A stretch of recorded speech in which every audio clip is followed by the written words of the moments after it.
The film you are about to see was made from 1979 to 1980 by the U.S. Department of the Interior Fish and Wildlife Service, but was never placed in national distribution. It was intended as a training aid to be used in conjunction with live instruction.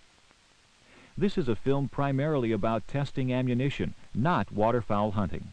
The purpose of this film was to document the experimental techniques used in field testing steel shot loads through harvesting wild waterfowl. In the process of this testing, shots were fired over a broad range of distances, short, medium, and long, to determine the performance potentials and limitations of the steel shot shell loads tested. The film was made on location in Northern California and Southern Oregon. Some of the steel shot loads and pellet sizes used were experimental at the time of filming, but are now available as factory loads. All live bird shooting scenes are real and were conducted in the presence of 4 witnesses. The film features a presentation by Tom Roster, at the time a temporary employee of the Fish and Wildlife Service. While segments that depict Mr. Roster downing birds at long range with steel shot are accurate representations of his capabilities, they may not represent the shooting capabilities of other waterfowl hunters. The Fish and Wildlife Service continues to urge hunter caution and discretion regarding appropriate shooting ranges. When the film was made, the reloading equipment shown was experimental. Today, reloading equipment adaptable to steel shot is commercially available. Additional information can be obtained from sporting goods dealers.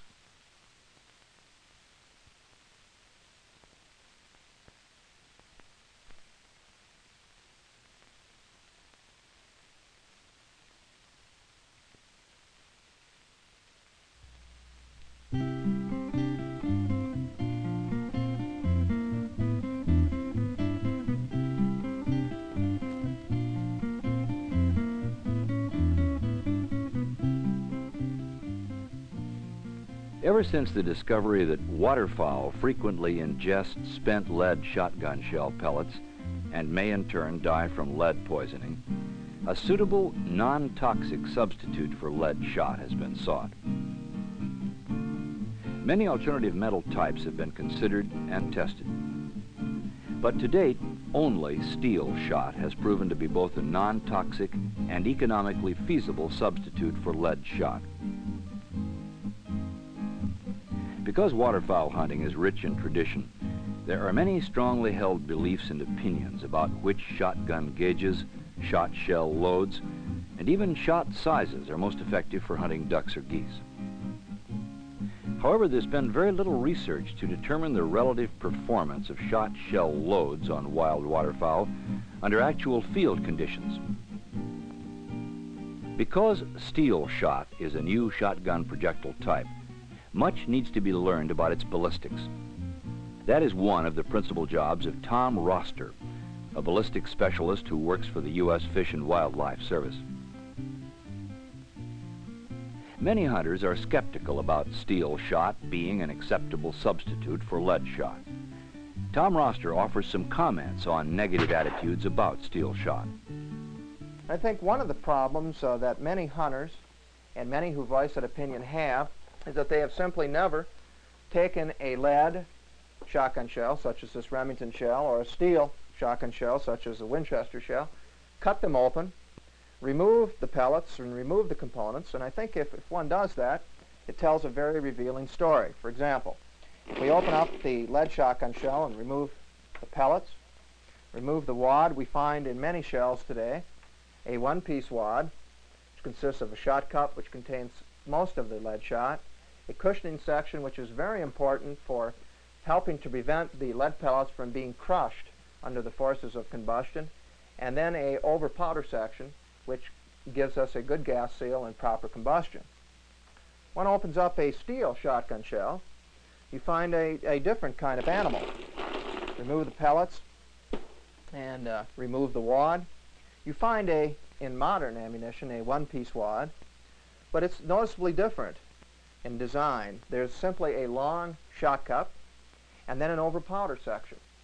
There is no cushioning section because steel shot does not need to be cushioned in order to keep it round.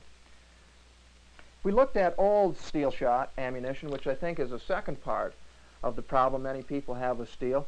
you will find that the ammunition is noticeably different than modern steel shot ammunition. The old Remington shells, the old Winchester shells, for example, this one had a roll crimp and a little plastic spin-off wad, had troubles with the wads which contain the steel. Here we can see a wad where the steel has impacted in the bottom. This causes the wad, when coming out of the barrel, to tumble, which disrupts patterns. Some old steel ammunition contained simply a shot wrapper on top of a shot of an over-powder wad, and this allowed the shot to contact the barrel to a certain extent and probably resulted in some of the complaints that we originally experienced with barrel or bore scrubbing. Modern steel wads have eliminated those problems. We can see when we recover steel wads, we seldom, if ever, find pellets impacted in the bottom. We never, or I have seldom, if ever, found steel pellets that have cut through the dense plastic that's used, and because these wads completely contain the shot charge, we have eliminated the pellets contacting the barrel and therefore have eliminated barrel erosion with steel shot ammunition. In order to learn how commercial steel shot shell loads perform, Tom and his assistants use various hunting areas to test the loads on waterfowl in the field. Here at the Tule Lake National Wildlife Refuge in Northern California, Tom gathered some of his data on Winchester and Federal steel shot ammunition to measure its effectiveness in bagging snow geese at 40 yards and beyond. A Remington Model 3200 over and under shotgun was used, choked, improved, modified, and full. Improved modified is a choke constriction that falls between the more common modified and full constrictions. The ammunition tested was 2 3/4 inch 12 gauge, 1 1/4 ounce loads of numbers 4, 2, or 1 steel shot. The most useful shell performance information occurs when only one shot is fired at each bird. The flight attitude of the bird when struck by the shot charge is recorded so that an accurate interpretation can be made of which pellet marks are entrance wounds and which are exit wounds during the laboratory examination which occurs later. Also recorded is the behavior of the bird after being hit. Okay. What did you get for distance on that one? 46. 6, okay. That was an overhead angle. I used a Winchester 1 1/4 ounce load of number 2 steel. All right. Each bagged bird is individually tagged with a unique code number. On this tag is recorded distance, the angle of the shot, and the type of load. This information is also recorded on a field chart so that it can be correlated in the lab when the necropsies are performed.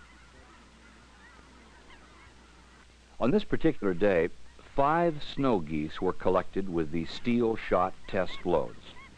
Now the interesting thing about all of those, both of those 1 1/4 ounce loads now is they've increased the velocity from 1260 to 1330 feet per second. Each tagged bird is taken to the Oregon Institute of Technology to be X-rayed. X-rays are an important tool in helping researchers accurately measure and interpret certain lethality data. The X-rays allow the researchers to note the precise location of embedded pellets and also to more accurately measure the depth of penetration. Okay, these X-rays here represent this goose right here. And this one was shot from overhead. It was flying over like so, and it was shot. So the pellet should have gone something like this. And this view here represents where these pellets should be in the bird. Here you can see there's 2 here in the head. You can see 2 holes there. During the necropsy, information relating to the total number of entrance and exit wounds is recorded for each bird. A probe is inserted into each wound channel caused by an embedded pellet. When the probe makes contact with the pellet, the depth of the wound channel from the pellet to the skin line is marked on the probe with the fingers.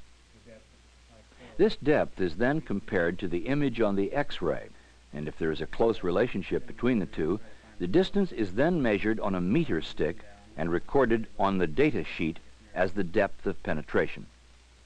Okay, now one thing I noticed, you got a pellet, looks like it's embedded here in the knee.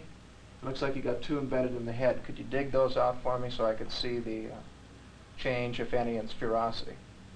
Now you've got an embedded pellet in the head.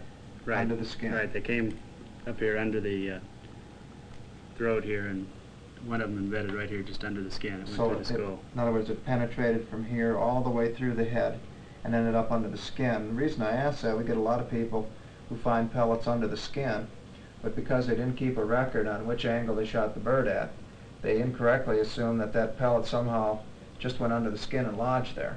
But in this case, because we know that it was an overhead shot, we know that the pellet entered at the throat, penetrated all the way through the head, and ended up just under the skin at the top of the head, which Right. we can then remove and study for deformation. Okay, and there's the pellet. The interesting thing about steel pellets are that when you examine them after they've been removed from the bird, no matter how far they've penetrated, they're seldom, if ever, deformed. Because some sizes of steel shot are as yet unavailable to the public in commercial ammunition, the service occasionally assembles its own ammunition in order to gain familiarity with the potential of various pellet sizes. At the time this film was made, both number 6 and number BB steel were being tested. Load the number 6 steel shot with a Federal steel shot 2 3/4 inch 12 gauge hull, a steel shot wad, which I have the pedal pre-bent so it fits into the wad guide on a progressive Pond's Nest worn press, because we can crank steel shot out at a high rate. Simply insert the wad, pull the handle, and presto, we have a loaded steel shot number 6 steel. And I have loaded up some number BB steel. You can see that the crimps are fully the equivalent of a factory load, and I code them a little bit differently than the number 6 steel with a magic marker. The experimental ammunition is loaded to similar velocity levels and shot charge weights as available in commercial ammunition. Testing of the 2 3/4 inch 12 gauge 1 1/8 ounce load of number BB steel was begun during winter hunting conditions. The test site was north of Klamath Falls, Oregon, and the temperature that day was about 15 degrees Fahrenheit. Roster decided to collect data first on the performance of the experimental number BB steel loads on relatively close shots at Canada geese, that is, goose hunting over decoys. He chose to use open chokes, in this case skeet chokes, in order to increase his opportunity to hit the target at close ranges. Improved cylinder chokes, which are only slightly tighter than skeet chokes, would also be appropriate for shooting at this distance.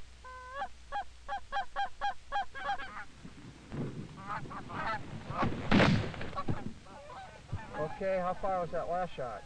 That was 42 yards. All right, that was left to right and B1. Mm-hmm. Data gathered by the U.S. Fish and Wildlife Service on load performance are provided to both the munitions industry and to waterfowl hunters for their consideration. 51. Okay, let's tag this. And see here, it had a couple pretty good chest hits, and that was a B1, died immediately.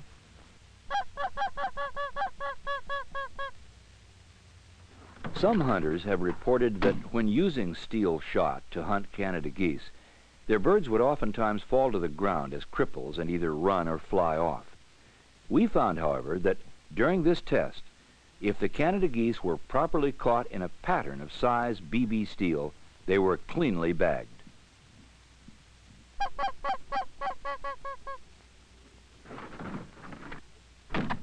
This day's activities provided performance data on size BB steel over ranges of 20 to 50 yards. 9 birds were bagged with 10 shells that day. Roster frequently invites waterfowl hunters to help him gather data on steel shot performance.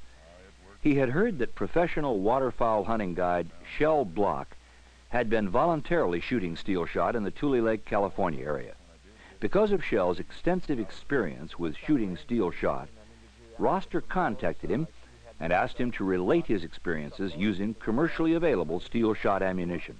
Most of my shooting was from 40 yards and beyond, and I did favor the number 2 and the number 1 steel for that. For what, ducks For ducks primarily, although I did shoot quite a few geese with them. what geese? No, what kind? The geese were mainly white fronts and snow geese. Had very few opportunities to take any of the Canada geese. Over the decoys, the number 4 steel worked very well for ducks. Very well. Well, this is kind of interesting because now you must have read in a lot of the outdoor magazines and places a lot of concern with crippling losses with this stuff. People are really worried they'd get more crippling loss. Well, first of all, how many birds did you end up shooting with this stuff? Well, I shot about a total of 500 ducks and geese with it. Well, what about cripples? What did you... The number of cripples I had seemed to be much less shooting the steel than I've ever had with the lead. No kidding.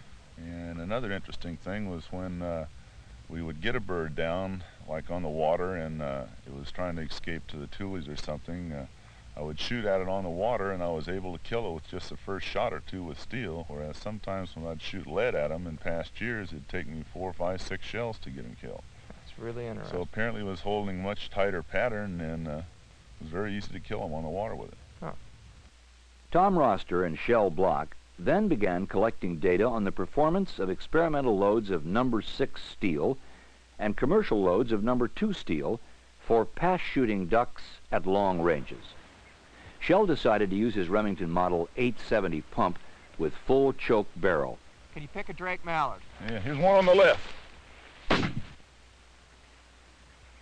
This duck was hit with 1 ounce and 1/8 load of number 6 steel at just over 43 yards. Here comes another bunch. Big Drake, straight up. Okay, I got it. For this shot, Tom used his Skeet Choke Model 3200. That was a good one. You get a distance on that? Yeah, it was 57 yards. Okay, that was hit him with? number 2 steel. That was a straight overhead shot. On this day, a total of 16 Drake mallards and 2 pintails were taken with 28 shots using both the experimental number 6 and number 2 steel loads, primarily at ranges beyond 55 yards. About 40 to 60 yards. Tom then traveled to William Finley National Wildlife Refuge near Corvallis, Oregon, to gather information on the performance of size BB steel for long-range shooting at Canada geese. Before beginning the day's activities, Roster explained to Shell Block and research assistant Gary Ivey that William Finley provides primarily pass shots at Canada geese between ranges of 50 and 70 yards. The researchers then moved to an opening in the woods in order to provide them the long-range pass shots they desired, and they awaited the arrival of the geese.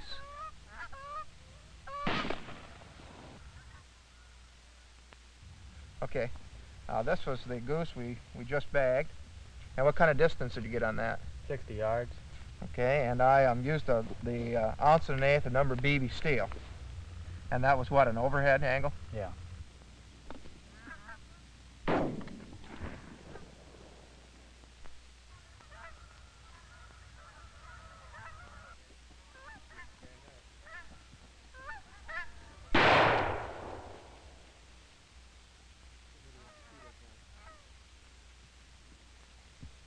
All right, well, this was our second bird we got on the pass shoot.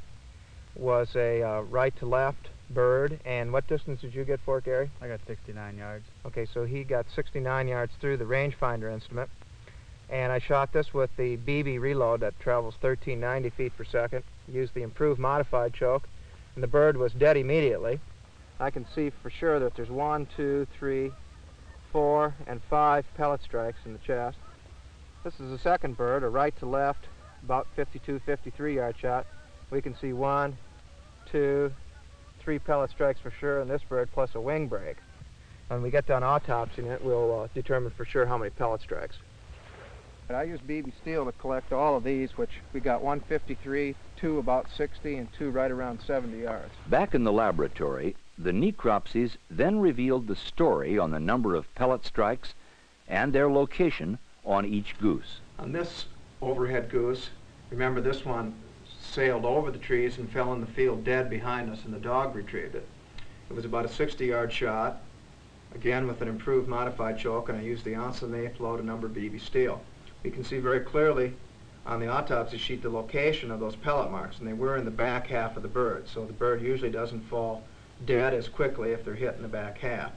So it struck with a total of 4 pellets, of which none exited, leaving a total of 4 embedded shot. You can see on the x-ray then the location of the 4 embedded number BB steel pellets. We can see then the depth of penetration. This one penetrated through to here, one through to here, one through to here. Learning to shoot steel shot well, just like learning to shoot lead shot well, can only be attained by practice. Tom relates his experience. Before doing any collecting of performance data with steel shot, I had to first train myself to shoot with it. I used the skeet range and got permission from the owner to stand back at 40 to 45 yards in order to practice what to me were the distances and angles that commonly occur during waterfowl hunting. I soon learned that for a person like myself, who has shot many rounds of lead shot throughout his lifetime, that learning to shoot steel was no easy task. Initially, I did a lot of missing before learning finally to consistently hit with steel.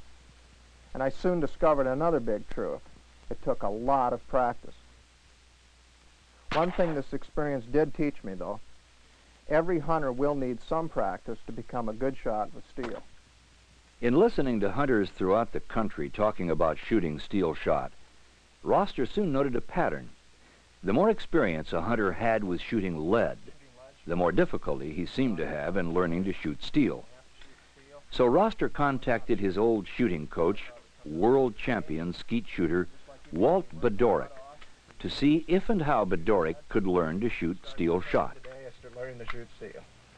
Okay, now tell me the basic difference between shooting steel and lead as far as the velocity and the different leads at different ranges are concerned. All right. What we know about steel at this time is, first of all, you're going to have a tighter pattern than you're used to with lead shot. Secondly, because the pellets of steel stay round, you're going to have a shorter shot string.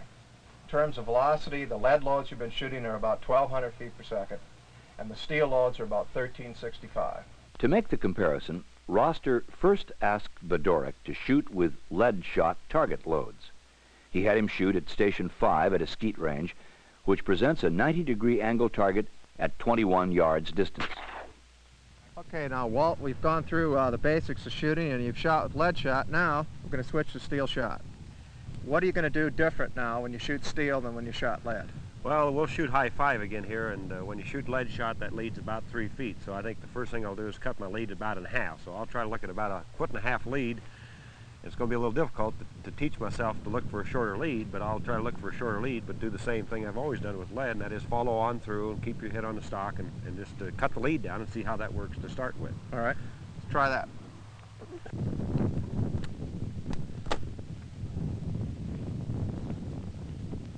Oh.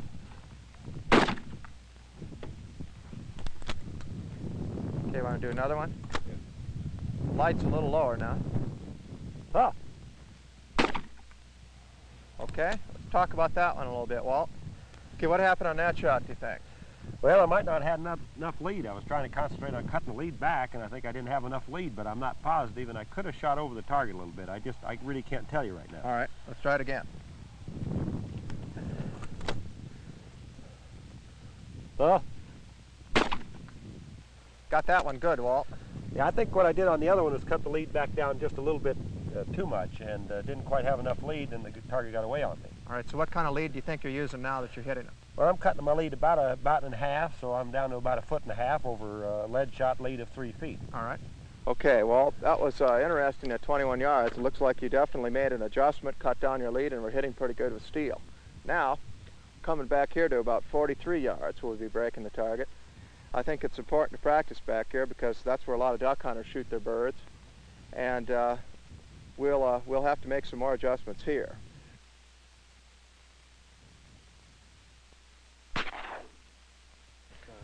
Okay, now Walt, with the steel there now, you've missed a couple, missed several, and hit a couple. What seems to be the problem? I think on steel, being your shot string is so much shorter, you have to be a much more disciplined shooter. In other words, once you get your lead, you have to pull the trigger. You can't wait on that target because you don't have that long shot string to pick up the tail of the target. All right. So you have to be much more aggressive when you're shooting steel shot. And I think that's the only difference right So now. you think when you're breaking those targets, you're slapping that trigger the instant you see that lead? Right. Once you get the lead that you want, you pull the trigger, there's no problem. But if you wait and hesitate and try to measure the target just a little bit, because of the difference of the shot string, then you find yourself missing the target. Okay, well, why don't you go out there and work hard and see if you slap that trigger when you see that lead, if we get more breaks. All right.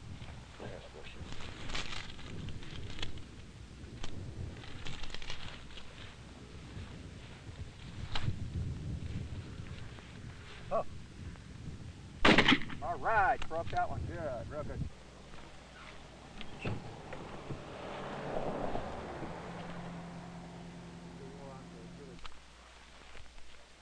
Some people have theorized that downed birds that are not dead are more likely to escape in the dense vegetation of a wetland environment than on dry land. A dense marsh is an excellent place to examine this question. Some of these data were collected in the marshes of Lower Klamath National Wildlife Refuge in Northern California. Since Tom Roster was in the process of testing the performance of light 12-gauge loads of number 4 and number 2 steel shot, he asked Walt Bedorek if he would be interested in helping. Besides gaining more information with Walt's help, Tom also wanted to learn how much difficulty an experienced lead shot shooter like Bedorek would have in applying what he had learned shooting steel shot on the practice range to shooting waterfowl under actual field conditions. After several more days of clay target practice, Walt agreed to meet Tom at Lower Klamath. For the test, Roster chose to use a Remington 3200 over and under, choked improved cylinder and modified. Bedorek brought along a Miroku over and under, choked, modified, and full. After a short journey into the marsh, the decoys were set out and the men waited for the evening flight.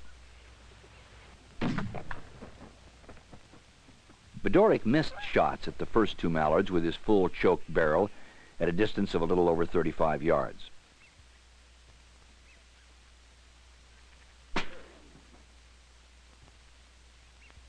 Roster then began shooting. He took this mallard at about 25 yards with an improved cylinder choke and a Federal 1 1/8 ounce load of number 4 steel. Well, Tom, you hit those last birds pretty good. Right, well, what I did is I used my improved cylinder barrel. I cranked out a little extra lead because I was going to school on what you were doing there. And it looked like you were shooting behind a little bit, and I kept saying to myself, well, I would lead about the same way he was as I was looking down your barrel, but it wasn't quite enough. So I cranked out a little bit more lead. I'd say gave Bedorek then switched to his modified choke and increased his leads for his next few shots. Bedorek took this Drake mallard at about 40 yards using a Federal 1 1/8 ounce load of number 4 steel. Bedorek took this mallard at a measured 48 yards with his modified choke using a Federal 1 1/8 ounce load of number 4 steel. This duck is typical of what the researchers call a behavior 1 bird. That is, dead or immobile almost immediately. Roster took the remaining shots for the day, which ran between 40 and 55 yards. Steel shot is a sharp break from the lead shot traditions, and it requires some adjustments in your thinking and your shooting. Determining which steel loads and chokes are best for your hunting situation will require some testing by you. It took a good part of your life to learn how to use lead shot, so allow some time for practice with steel shot. By the end of the day, Walt had bagged 6 mallard drakes with 15 shots, and Tom had bagged 5 mallard drakes with 6 shots.